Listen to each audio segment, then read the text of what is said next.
Clinton 5 अरब dollar की पेशकश की मुझे, ये रिकॉर्ड की बात है।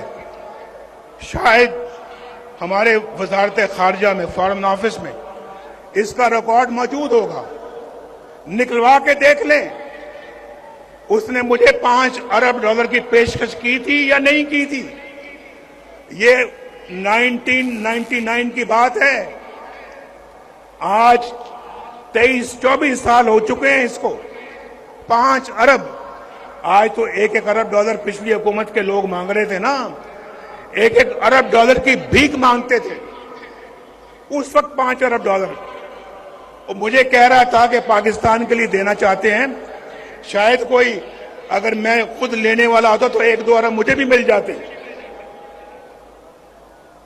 वो मुझे भी 1-2 अरब कहता कि आप भी ले लें, धमाके ना करें। लेकिन भाइयों, जिस मिट्टी की मैं अभी बात कर रहा हूं, पाकिस्तान की मिट्टी से मैं पैदा हुआ हूं। उस मिट्टी और उस जमीर ने मुझे इजाजत नहीं दी कि मैं वो उसकी बात मानूं जो पाकिस्तान के मफाद के खिलाफ हो। दुनिया का ताकतवर तरीन सदर मुझे कह रहा है कि धमाके ना करना। हमने धमाके किए और इंडिया का जवाब ठीक ठाक तरीके से दिया हमने एटमी धमाकों का। आप मुझे बताएं, मेरी जगह कोई और होता, आप जानते हैं कि कौन होता।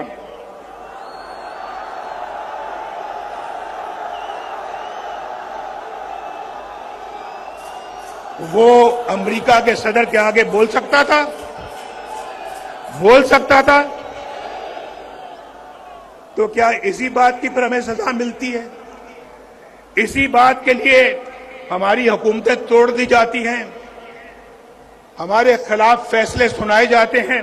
तो क्योंकि जब भी मैंने मैसेज भेजी लिख के गुलाम साहब को, वो फौरी जनरल के पास गए, मुझे फौरी बुलाया, गले लगाया कि अब तो काम हो गया। मैंने कहा सब काम नहीं हुआ, अभी हमने आपको सिर्फ ये बताया कि ये प्रोसेस जो है वायबल है और हम माशाल्लाह सक्सेस की तरफ चल पड़े। पहला कदम सही समत में है। तो उसके बाद हम लग गए बहुत मेहनत से और हमने 82-83 में 95% एनरिचमेंट कर ली, जो बम बनाने के लिए ज़रूरी होती है। और हमने कोल्ड टेस्ट भी कर लिए जो कि हाईली सक्सेसफुल थे। और मैंने दिसंबर 84 में जनरल जिया को ख़त लिखकर भेज दिया कि जी अगर आप हुक्म दें तो हम 1 हफ्ते के नोटिस पर एटमी धमाका कर सकते हैं।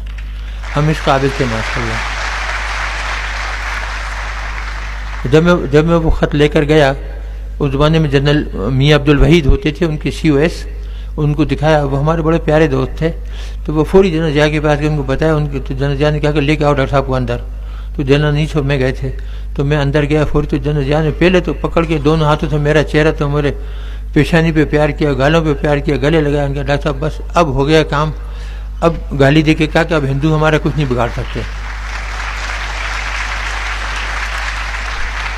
तो इस तरीके से हम काम में लग गए। 85 में हम बासानी, 84 में भी हम धमाके कर सकते थे, लेकिन जब ये बात हुई, इसके ऊपर मशवरा हुआ, तो अफगान वार जारी थी। तो साहबजादा याकूब और गुलाम साहब ने कहा कि हमारी एड वगैरह बंद हो जाएगी, इस वक्त वो जंग में लगे हुए हैं, हमें मदद दे रहे हैं, ये वो। तो वो बात टल गई। फिर 98 में जब हिंदुस्तान ने धमाका किया तो फिर ज़रूरत पेश आई। अब उसमें मियाँ साहब बहुत टाल मटोल कर रहे थे और ऐसा लग रहा था कि ये करने के लिए तैयार नहीं है, बल्कि उससे थोड़ी सी अमेरिका से मदद मांगने के लिए तैयार है कि कुछ मदद मिल जाए तो हम ना करें। मेरा अपना ये ख्याल था और गौहर अयूब साहब का कि जी अगर हमने इस वक्त नहीं किया तो फिर कभी नहीं कर सकें ज़िंदगी भर। ये कहा जाएगा कि जी हम बिलफ कर रहे थे, हमारे पास था नहीं, और कोई भी आएगा तो वो एनरिच यूरेनियम जो है वो दे देगा अमेरिकनों को और डिप्लीटेड यूरेनियम रख देगा और कह देगा जी हमने धोखा दिया था। तो हम लोग अड़ गए।